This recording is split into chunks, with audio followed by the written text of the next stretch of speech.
Assalamualaikum warahmatullahi wabarakatuh. Pertama-tama kami mengucapkan terima kasih kepada dosen pengampu pengendalian proses.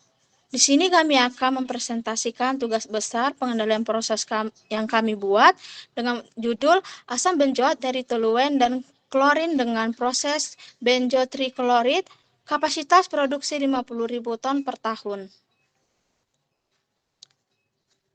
Sebelum masuk ke slide selanjutnya, izinkan kami memperkenalkan diri terlebih dahulu, dimulai dari Raffi.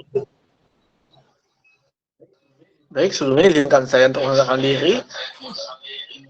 Nama saya Raffi Paksi dengan NIM 123280007. Perkenalkan, nama saya Amelia Sisma Dewi dengan NIM 123280009.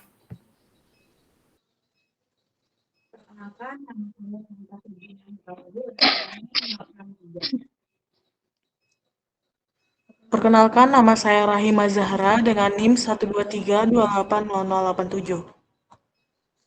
Perkenalkan, saya Diana Immanuel Agustina dengan NIM 123280098. Oke, kita akan masuk ke slide selanjutnya, di mana kegunaan PNID dalam perancangan pabrik.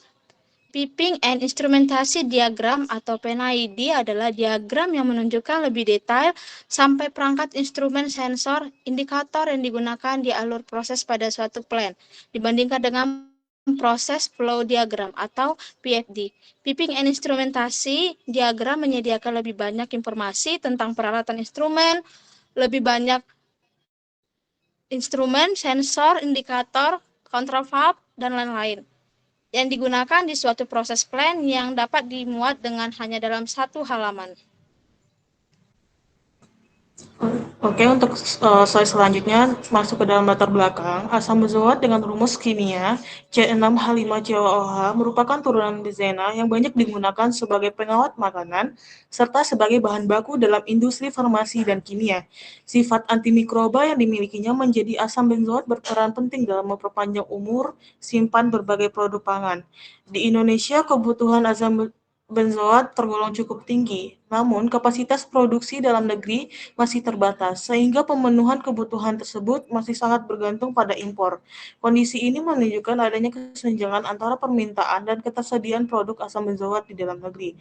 Oleh karena itu, perancangan pabrik asam benzoat dengan teknologi yang efisien, aman, dan ramah lingkungan menjadi peluang strategis untuk dikembangkan. Tujuan yang terdapat pada rancangan ini adalah yang pertama, memenuhi kebutuhan asam benzoat di Indonesia tanpa harus impor.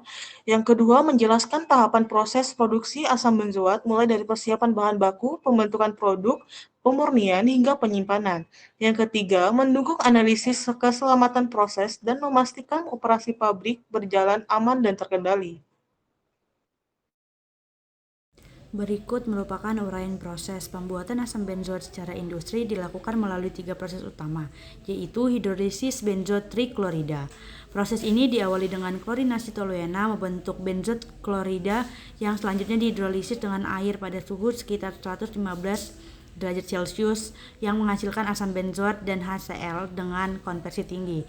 Yang kedua, oksidasi toluena. Oksidasi toluena dilakukan dengan cara mereaksikan toluena dan udara menggunakan katalis dengan suhu 150-200 derajat Celcius dan tekanan tinggi, namun memerlukan recycle. Yang ketiga, proses hidrolisis benzotrichlorida yang diawali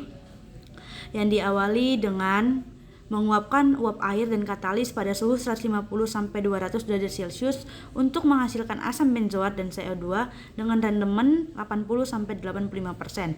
Sebelum dipisahkan, dikemas dan disimpan dalam gudang, asam benzoat dimurnikan melalui distilasi dan kristalisasi untuk menjaga mutu produk.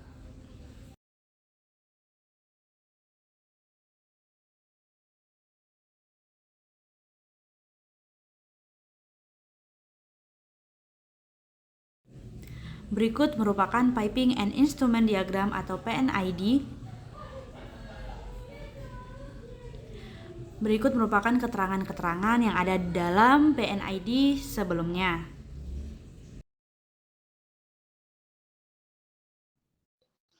Selanjutnya adalah kontrol dalam PNID.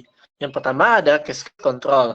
Cascade control adalah sistem pengendalian yang dapat dilakukan oleh sistem DCS, di mana hal ini diperlukan pada suatu loop control yang membutuhkan suatu sistem pengontrolan yang bertingkat. Sistem kontrol ini memiliki dua kontrol, yaitu primary control atau master, dan secondary control atau slave, di mana primary control sebagai kontrol suhu agar mencapai set point yang sudah ditetapkan. Selanjutnya ada rasio kontrol. Rasio kontrol adalah sistem pengendalian yang dapat dilakukan oleh sistem DCS, di mana hal ini diperlukan pada suatu loop kontrol yang membutuhkan satu sistem pengontrolan yang bertingkat. Kemudian sistem pengendalian yang ada pada PNID ini yang terakhir adalah feedback controller. Feedback control merupakan sistem kontrol yang dapat digunakan secara efektif untuk mempercepat tanggapan sistem pengendalian sehingga sesuai dengan set point yang dikehendaki. Disturbance merupakan suatu permasalahan yang banyak dijumpai pada kendali proses. Oleh karena itu, perlu sebuah metode untuk meminimalkan efek gangguan tersebut. Maka feedback control ini digunakan ketika single loop tidak lagi dapat digunakan dan terdapat variabel tambahan berupa modulasi aliran air. Kemudian berdasarkan yang sudah kami dapatkan, maka dapat disimpulkan bahwa sistem pengendalian pada unit klorinasi ini dirancang secara terintegrasi untuk memastikan kestabilan dan keandalan operasi proses. Strategi pengendalian utama diterapkan melalui kombinasi kontrol umpan balik, rasio kontrol, dan cascade kontrol untuk mengatur temperatur, aliran, tekanan, dan level secara terkoordinasi. Pengendalian temperatur dilakukan secara tidak langsung melalui pengaturan aliran fluida utilitas. Sementara pengendalian rasio aliran menjamin keseimbangan distribusi aliran proses dengan konfigurasi instrumen dan loop control yang saling terhubung. Sistem mampu menjaga kondisi operasi tetap stabil, responsif terhadap gangguan, serta mendukung operasi proses yang aman dan efisien.